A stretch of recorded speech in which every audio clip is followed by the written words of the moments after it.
Meus irmãos, a paz do Senhor, nós vamos abrir a palavra de Deus no livro do profeta Daniel. E iremos ler no primeiro capítulo, livro do profeta Daniel. Nós vamos hoje iniciar o estudo daquilo que chamamos alguns tópicos, não com a pretensão de fazer deste livro, mas alguns tópicos mais importantes do livro do profeta Daniel. E vamos fazer a leitura no capítulo 1, o primeiro versículo, até ao 6. Daniel 1 a 6. No ano terceiro do reinado de Joaquim, rei de Judá, veio Nabucodonosor, rei de Babilônia, a Jerusalém e a sitiou. E o Senhor entregou nas suas mãos a Joaquim, rei de Judá, e uma parte dos vasos da casa de Deus, e ele os levou para a terra de Sinar, para a casa do seu Deus, e pôs os vasos na casa do tesouro do seu Deus. E disse o rei a Aspenaz, chefe dos seus eunucos, que trouxesse alguns dos filhos de Israel, e da linhagem real e dos nobres, mancebos em quem não houvesse defeito algum, formosos de parecer e instruídos em toda a sabedoria, sábios em ciência e entendidos no conhecimento, e que tivessem habilidade para viverem do palácio do rei, a fim de que fossem ensinados nas letras e na língua dos caldeus. E o rei lhes determinou a ração de cada dia, da porção do manjar do rei e do vinho que ele bebia, e que assim fossem criados por 3 anos, para que no fim deles pudessem estar diante do rei. E entre eles se achavam, dos filhos de Judá, Daniel, Ananias, Misael e Azarias. 4 jovens que vão ter um percurso muito importante depois no restante deste livro. Amém? Os irmãos podem ficar sentados. Meus irmãos, hoje nós vamos fazer uma espécie de uma introdução, começando por procurar responder uma pergunta. Porquê estudar o livro de Daniel? O que é que nós encontramos neste livro que é de importância para nós, de facto, dedicarmos uma atenção especial? Eu vou apresentar algumas razões e eu creio que estas razões serão também uma espécie de criar o apetite aos irmãos para depois avançarmos no estudo de alguns tópicos deste livro. Ora, a primeira coisa que nós queríamos sublinhar é que nós não entendemos muitas partes do Novo Testamento, e nomeadamente do livro do Apocalipse, se nós não conhecermos o profeta Daniel. Eu vou dar 2 exemplos aos irmãos e peço que me acompanhem abrindo, continuem aqui marcado em Daniel, mas abrindo agora em Mateus, no capítulo 26. Mateus, capítulo 26. E vamos ler palavras do Senhor Jesus. Mateus 26, 64 a 66. Estamos no julgamento de Jesus, que de facto foi um julgamento fantoche, não é? Para apenas o condenar. Mateus 26, e num certo momento, no versículo 63, para nós lermos melhor, Mateus 26, 63. Ele está perante o sumo sacerdote e o sumo sacerdote diz-lhe, e insistindo, o sumo sacerdote disse-lhe: conjuro-te pelo Deus vivo que nos digas se tu és o Cristo, o Filho de Deus. Então, era esta a grande acusação que pendia sobre Jesus. Agora reparem, irmãos, a resposta de Jesus. Versículo 64. Disse-lhe Jesus: tu o disseste.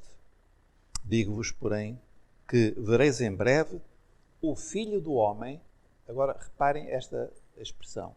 Vereis em breve o Filho do Homem assentado à direita do poder e vindo sobre as nuvens do céu. Mas de repente nós observamos uma reação furiosa do sumo sacerdote. No versículo 65, então o sumo sacerdote rasgou os seus vestidos, que era um sinal de uma grande comoção e de como alguém que está diante de algo extremamente grave e blasfemo. E por isso ele diz assim, rasgou os seus vestidos dizendo, blasfemou, que era um pecado gravíssimo, blasfemou. Porque precisamos ainda de testemunhas. Eis que bem ouvistes agora a sua blasfémia. E depois ele foi julgado réu de morte. Irmãos, o que é que Jesus fez? O que é que ele disse que mexeu tanto com o Sinédrio e com o sumo sacerdote? É que Jesus citou o profeta Daniel. E se nós não conhecermos o profeta Daniel e aquilo que Jesus está a citar, nós não entendemos sequer muito bem o que se passou ali. Então, se os irmãos agora voltarem ao livro de Daniel, depois vamos voltar ainda a Mateus 24, mas agora vamos voltar a Daniel. Hoje é dia de estudo bíblico, então nós temos que abrir e manusear a Bíblia. No capítulo 7, Daniel capítulo 7, os irmãos vão ver aqui aquilo que Jesus citou. De onde é que ele citou? E nós lemos assim, trata-se de uma visão de Daniel, que se Deus permitir, lá chegaremos. Então nós lemos assim, capítulo 7 de Daniel, o versículo 13. Eu estava olhando, isto diz Daniel, eu estava olhando nas minhas visões da noite, e eis que vinha nas nuvens do céu como o Filho do Homem, que é o título que Jesus vai assumir. E dirigiu-se ao ancião de dias e o fizeram chegar até ele. E agora reparem, é este Filho do Homem. E foi-lhe dado domínio e a honra e o reino para que todos os povos, nações e línguas o servissem. Algo que nós vamos encontrar também em Apocalipse. O seu domínio é um domínio eterno que não passará e o seu reino o único que não será destruído. Ora, é esta figura do Filho do Homem que Daniel viu. Era um Filho do Homem. Então não era um anjo, mas era alguém que era humano. Alguém a quem foi dado o domínio eterno de todas as coisas. Toda a honra, não é? Todo o domínio. Ora, nós sabemos que Jesus, quando ele diz assim, vereis o Filho do Homem, ele estava a falar dele, e ele estava a dizer que ele era este de que Daniel falou. Era ele o Messias. Era ele o prometido. Era ele o Rei dos Reis. E por isso o sumo sacerdote, ao olhar para Jesus, aquele homem humilde, simples, ele achou que Jesus estava simplesmente a blasfemar. E por isso ele foi achado réu de morte. Então, mas se nós não entendêssemos de onde é que Jesus extraiu esta expressão, nós não íamos compreender, pelo menos plenamente, o sentido das suas palavras ali no Sinédrio. Vamos ver, irmãos, outro exemplo. Agora em Mateus 24. Mateus 24. É uma profecia de Jesus. Ele fala a respeito da grande tribulação e de um acontecimento muito importante que vai ocorrer no meio desta última semana de anos, dos últimos 7 anos. A meio desta semana vai acontecer o que nós lemos em Mateus 24, o versículo 15. Mateus 24, 15. Então diz Jesus: quando, pois, virdes que a abominação da desolação de que falou o profeta Daniel está no lugar santo, quem lê atenda, então os que estiverem na Judeia fujam para os montes. É uma palavra dirigida a judeus. Então, ele vai citar Daniel e é interessante que o Senhor Jesus faz questão de dizer o nome. Assim, como está escrito, como disse o profeta Daniel. E nós, claro, que temos de perguntar, mas o que é que disse o profeta Daniel? E nós vamos depois ver que, de facto, Daniel, no capítulo número 9, ele vai falar sobre esta abominação. Daniel, capítulo 9, no versículo, Daniel 9, no versículo número 27. Daniel 9, 27. Então nós vemos assim, é a profecia das 70 semanas, que é uma profecia que todos nós precisamos de conhecer, e nós iremos depois explicá-la. Nós lemos que um príncipe, que de facto é uma figura do anticristo que se levantará, nós lemos, e ele, do anticristo, firmará um concerto com muitos por uma semana de anos, portanto, durante 7 anos. E na metade da semana, portanto, 3 anos e meio envolvidos, fará cessar o sacrifício e a oferta de manjares, e sobre a asa das abominações virá o assoador. Nós não vamos agora explicar aqui o que é isto, porque iremos fazê-lo noutra oportunidade, mas, de facto, quando Jesus cita o profeta Daniel, ele está a referir-se a uma profecia que é esta, a profecia das 70 semanas. E Jesus diz explicitamente: quando virdes que a abominação da desolação de que falou o profeta Daniel está no lugar santo, que é o templo em Jerusalém. Quem lê, atenda. Isto é muito interessante porque hoje nem sequer há templo em Jerusalém. Mas pela profecia de Daniel, que é repetida por Jesus, vai haver um templo em Jerusalém. É uma questão de tempo, de oportunidade, porque os planos estão todos feitos e, de facto, tudo está preparado para muito rapidamente se montar um templo em Jerusalém. Mas isso ainda pertence ao futuro. Mas isto só para dizer, irmãos, o seguinte: uma das razões para nós estudarmos o profeta Daniel é que há muitas coisas do Novo Testamento que nós nem sequer entendemos se não conhecemos o profeta Daniel. Às vezes há irmãos que dizem: a mim o que me interessa é conhecer o Novo Testamento. Mas o Novo Testamento não está desligado do Antigo. Formam uma unidade. E o profeta Daniel é, de facto, um elemento fundamental para nós compreendermos toda a Bíblia, especialmente agora as profecias que se vão cumprir no tempo do fim. Esta é uma razão. Segunda razão: o livro do profeta Daniel, o estudo do profeta Daniel, dá-nos conhecimentos fundamentais sobre a profecia, e especialmente as profecias do tempo do fim. E se nós quisermos entender o grande livro profético do Novo Testamento, qual é o livro de profecia do Novo Testamento? É o livro do Apocalipse. Se nós quisermos conhecer as profecias, compreender as profecias do Novo Testamento, que foram dadas a João e escritas em Apocalipse, nós precisamos de conhecer profetas do Antigo Testamento, dos quais um dos principais é Daniel. Não é o único. Há outros, por exemplo, Ezequiel também é um profeta do tempo contemporâneo de Daniel. Zacarias, e há outros. Mas Daniel ocupa um lugar, de facto, muito importante para nós entendermos as profecias. O que é profecia? A profecia é uma coisa extraordinária que só se encontra na Bíblia. Os irmãos podem procurar em outros livros religiosos, não vão achar nenhuma profecia. Eu às vezes acho curioso que há pessoas que são um bocadinho levianas no seu pensamento e que dizem: todas as religiões são iguais, todas acreditam num Deus e todas têm o mesmo livro, um livro sagrado. Irmãos, nós não podemos comparar a Bíblia com outro livro sagrado. E uma das coisas que de facto distingue a Bíblia é que a Bíblia tem uma coisa que mais não encontramos em mais lugar algum, que é a profecia. O que é profecia? Uma forma muito simples de definir profecia é: a profecia é a antecipação da história.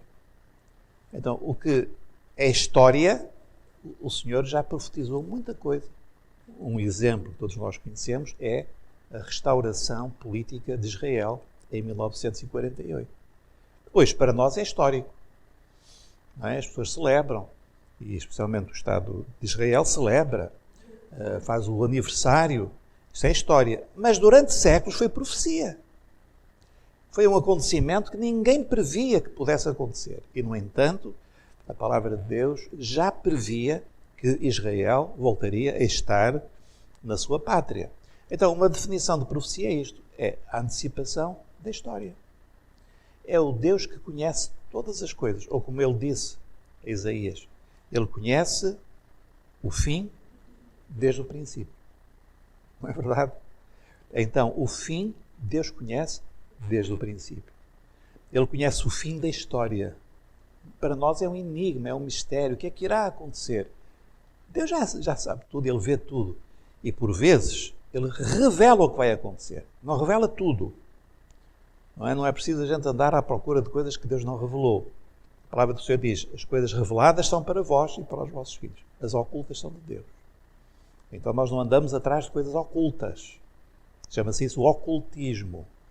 Há pessoas que querem saber coisas. A minha tiazinha morreu, será que eu posso falar com ela?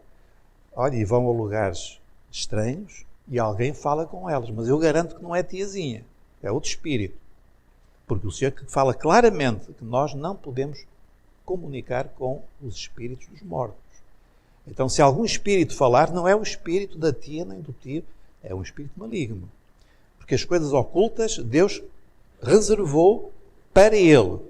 E há coisas que estão proibidas, até o conhecimento está proibido para nós. E nós temos que ter muito cuidado. Eu não posso querer orar e consultar o Senhor qual é o ano em que eu vou morrer. Isso é, quer dizer, os irmãos acham que é um disparate, não é verdade? Deus não fala essas coisas. Eu não posso pedir ao Senhor que me revele o que é que aquela irmã fez contra mim, falou mal de mim. Eu não posso pedir ao Senhor essas coisas. Então hoje nós temos que ter muita clareza que a revelação é um plano de Deus restrito à sua vontade. Ele revela aquilo que Ele quer. E o que Ele revela na profecia, isso nós precisamos de conhecer. Isso nós podemos conhecer. Há coisas do futuro que nós podemos conhecer e essas nós devemos estudá-las. Agora, há muitas que nós não sabemos. Quando é que Jesus vai voltar? Ninguém sabe. Aliás, a Bíblia diz que ninguém sabe. Jesus disse para nós nem sequer pensarmos no assunto. Agora, mas nós sabemos se Jesus está perto ou não? Isso sabemos. Porquê? Por causa das profecias que Ele nos deu. Para nós podermos saber, conhecer, discernir os sinais que estamos a viver. Então a profecia, irmãos, é algo extremamente importante, porque também nos dá uma visão global daquilo que nós estamos a viver.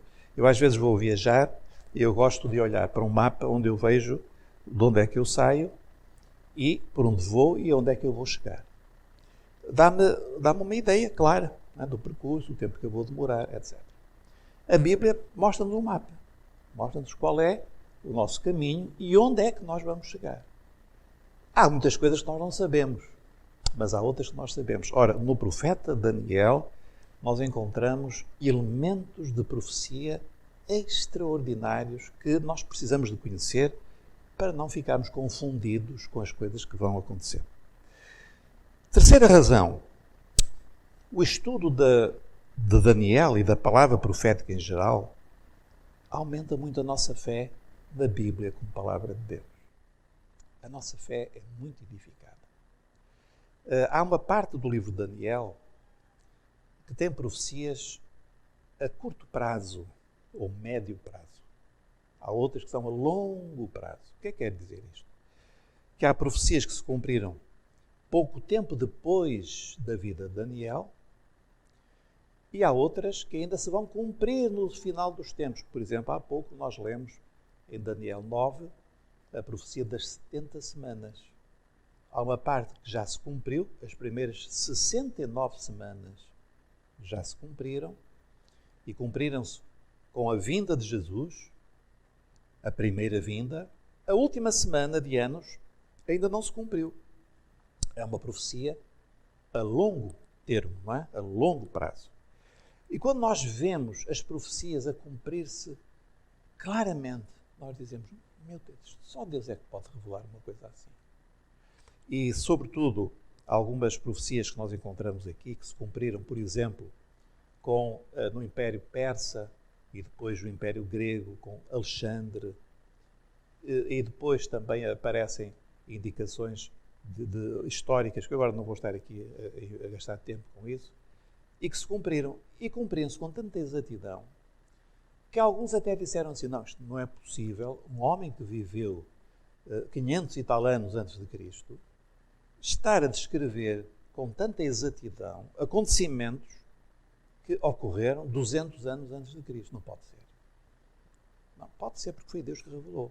E então alguns criaram até uma teoria que quem escreveu Daniel foi um outro que viveu pouco antes de Cristo e que teria escrito o livro de Daniel. Porquê é que eles tiveram que forjar esse autor? Porque não acreditam que Deus possa revelar a um homem o que vai acontecer no futuro. Mas nós acreditamos. E nós acreditamos porque nós queremos que a Bíblia é a palavra de Deus. E que Deus, de uma maneira soberana e poderosa, Ele superentendeu a escrita da Bíblia. Então, irmãos, conhecer Daniel aumenta muito a nossa fé. A fé na palavra de Deus, que é uma coisa que hoje está muito abalada. Hoje há mesmo muitos crentes que têm alguma hesitação em crer na Bíblia, porque a Bíblia diz coisas que são muito chocantes ou que são muito estranhas. Então as pessoas querem ler a Bíblia procurando que a Bíblia concorde com eles. Se a Bíblia não concordar comigo, eu então acho que isto não é bom. Então querem fazer uma espécie de um filtro sobre a Bíblia, daquilo que nós podemos chamar o politicamente correto, a mentalidade dominante no mundo, e deitam fora a Bíblia porque não concorda com aquilo que eles acham que devia ser. É uma pena, não é? É uma pena, porque perdem a bênção da firmeza na rocha, que Jesus disse. Aqueles que constroem sobre a rocha, a casa não é abalada. Os que constroem sobre a areia. O que é areia?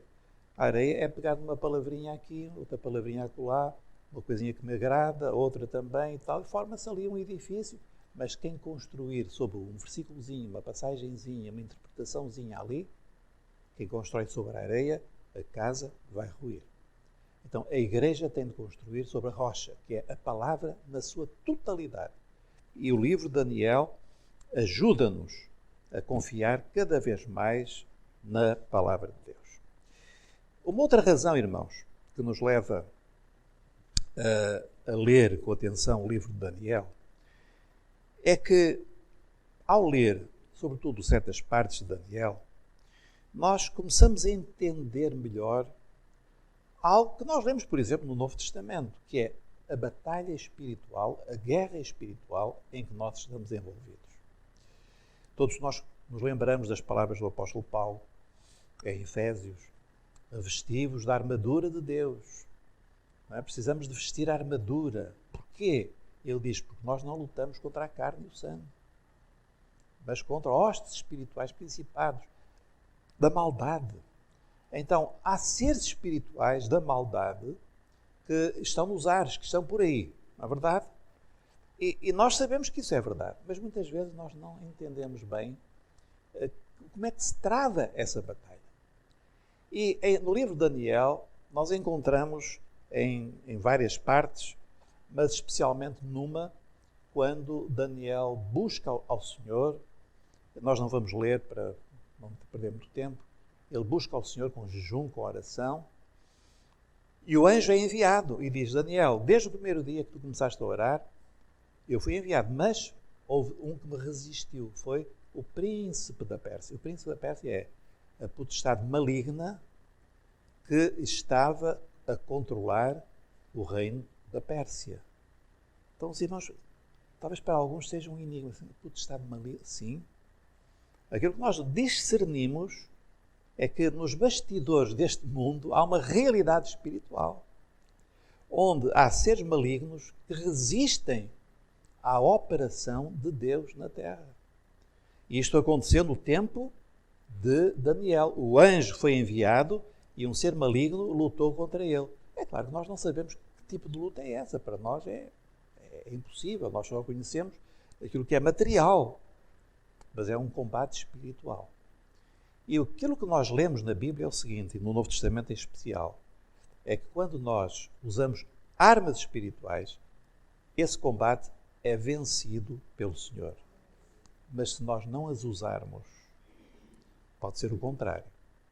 Por isso é que Paulo diz: orai sem cessar.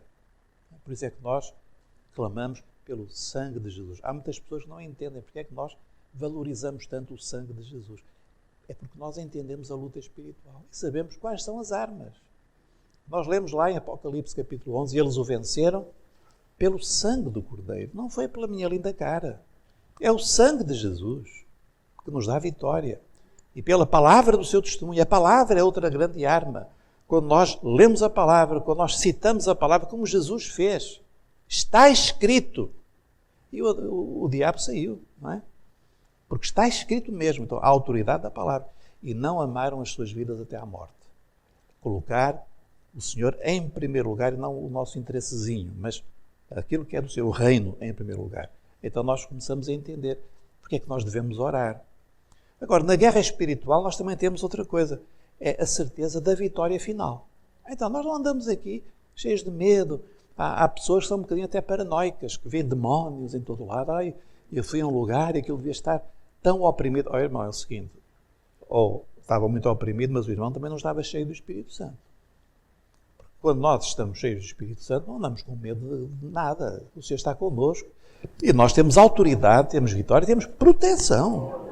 Então não é para andar com medo, isso é desvalorizar a autoridade e o poder do nosso Salvador. Não, Jesus já venceu e nós podemos vencer com Ele. A não ser que eu viva no pecado. Se eu viver nas trevas, aí estou exposto àquilo que é das trevas. Mas se eu ando na luz, eu não tenho que temer. Mas no livro de Daniel nós começamos a descortinar melhor essa área que às vezes nós não entendemos muito bem, que é a batalha espiritual. E também entendemos, irmãos, o papel dos anjos do Senhor, que é um tema fascinante, os anjos, porque nós não conhecemos muito sobre os anjos, mas a palavra do Senhor está cheia de intervenções dos anjos. Agora, muita atenção, nós vivemos numa cultura que é muito pagã, não é? Chama-se cristã, mas é um cristianismo pagão. E então tem muitos deuses, e entre esses deuses aparecem os anjos. Então aparece uma figurinha, às vezes a pessoa tem lá em casa uma figurinha do anjo, não é? Que é o meu anjo da guarda. Olha, se o seu anjo da guarda está em gesso, está muito mal, não é? Não, o taxista tem lá também o bonequinho, que é o protetor. Oh, meus irmãos, nós não somos pagãos, nós somos cristãos. Cristo é tudo para nós e é suficiente para nós. Não precisamos nem de anjos, nem de anjinhos, mas há seres espirituais criados por Deus, reparem, são espirituais, não são materiais, não são físicos, são seres espirituais, que são mensageiros, não é? A palavra anjo quer dizer mensageiro, é a mesma palavra.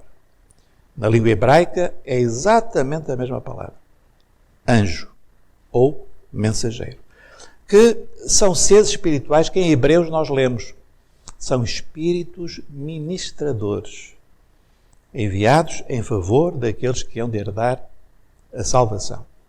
Então, os irmãos pensem nisto. Quando nós lemos no livro do profeta Daniel, e o anjo veio e falou comigo, e Gabriel foi enviado.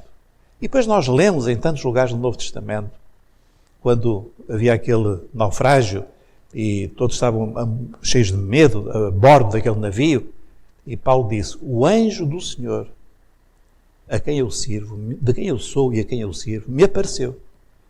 Então, os anjos não são criaturas do passado, nem são criaturas mitológicas, são seres, e até vou dizer agora uma outra expressão, são nossos conservos. Conservos quer dizer o quê? Que eles servem connosco ao mesmo Deus. Em dimensões completamente distintas. Por uma razão, os anjos já foram julgados. Nós ainda vamos ser julgados. Os anjos já foram julgados quando Satanás se rebelou e ele e aqueles que o quiseram seguir saíram da presença de Deus. Eles foram julgados naquele momento. Não há arrependimento para eles. Então, os anjos do Senhor, neste momento, eles já estão na posição de glória que um dia nós vamos herdar, não é?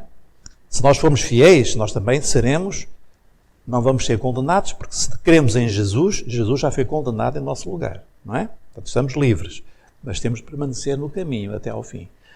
Mas os anjos, irmãos, são espíritos, são servos como nós somos também. Portanto, nós não podemos orar a anjos, porque eles são servos. Nós temos que orar a Deus. E Deus envia, se Ele achar bem, um anjo, ou 2 anjos, ou o que for necessário. Nós lemos lá no tempo do profeta Eliseu, que, salvo erro foi com Eliseu, agora não me lembro, que houve uma batalha, os assírios apareceram, e o Senhor disse, não te preocupes, porque eu vou tomar conta da situação. Eles vieram e fizeram um erro, os inimigos de Israel fizeram um erro gravíssimo. Eles disseram que o Deus deles era maior que o Deus de Israel. E aí é que foi o problema. Quando eles meteram o Deus de Israel ao barulho, o Senhor apareceu e disse, não te preocupes que eu vou responder. E o que é que o Senhor fez? Enviou um anjo. Eu acho espantoso, porque eles eram milhares de soldados. Os inimigos eram milhares. O Senhor enviou um anjo. E aquele anjo destruiu 185 mil inimigos. Um. Eu às vezes costumo dizer umzinho, não é? Umzinho, só um. Então são seres de um poder extraordinário. E muitas vezes nós estamos em aflição e o Senhor envia um anjo. E nós não o vemos, nem precisamos de ver. Mas nós notamos que há livramentos, há coisas extraordinárias que acontecem. E nós sentimos, olha, Deus enviou um anjo para me livrar. E nós vemos isso, irmãos, em Daniel, e é uma coisa extraordinária. Uma quinta razão, irmãos, é que, ao lermos o profeta Daniel, nós também entendemos uma coisa que já sabemos todos teoricamente, mas na prática nós entendemos o seguinte: é a soberania de Deus. A soberania de Deus acima de todo o poder humano. No tempo de Daniel, ele começou a viver no tempo daquele grande imperador chamado Nabucodonosor. Irmãos, Nabucodonosor vivia num palácio, numa estrutura militar, e o próprio Nabucodonosor era um homem intimidante. Era um homem cheio de autoridade. Ele dizia uma palavra e o fulano morria na hora. Ou era livre, ou mandava para a miséria, ou enriquecia. Ele tinha poder para fazer isso. E aquilo que o Senhor revelou a Daniel é que quem manda é o Senhor. E tudo o que acontece está debaixo da soberania dele.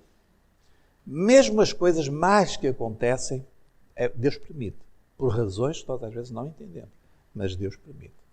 Então nós olhamos hoje com respeito para o presidente dos Estados Unidos, o da Rússia, não é? Aquele sujeito lá da Coreia do Norte, nós dizemos, meu Deus, irmãos, mas acima deles, o soberano é o nosso Deus. Mas podem ter a certeza, podem ter a certeza.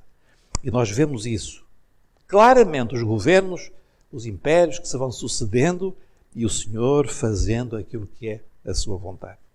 Uma sexta razão para nós estudarmos Daniel é que nós obtemos muita informação sobre um período histórico que nós não conhecemos muito bem, chamado o período intertestamentário. O que quer dizer isto? Uma palavra comprida, o que quer dizer? É muito simples.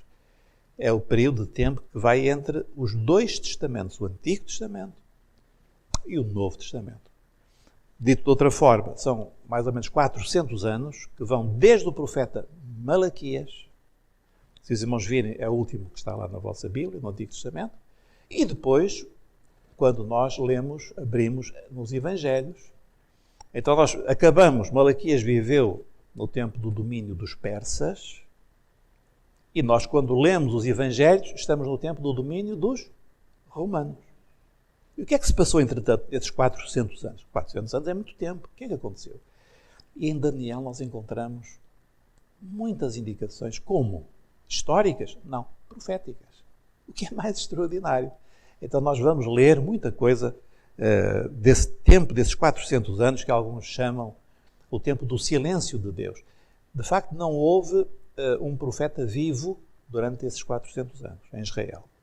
O outro que apareceu, o primeiro que apareceu, depois de 400 anos, foi João Batista.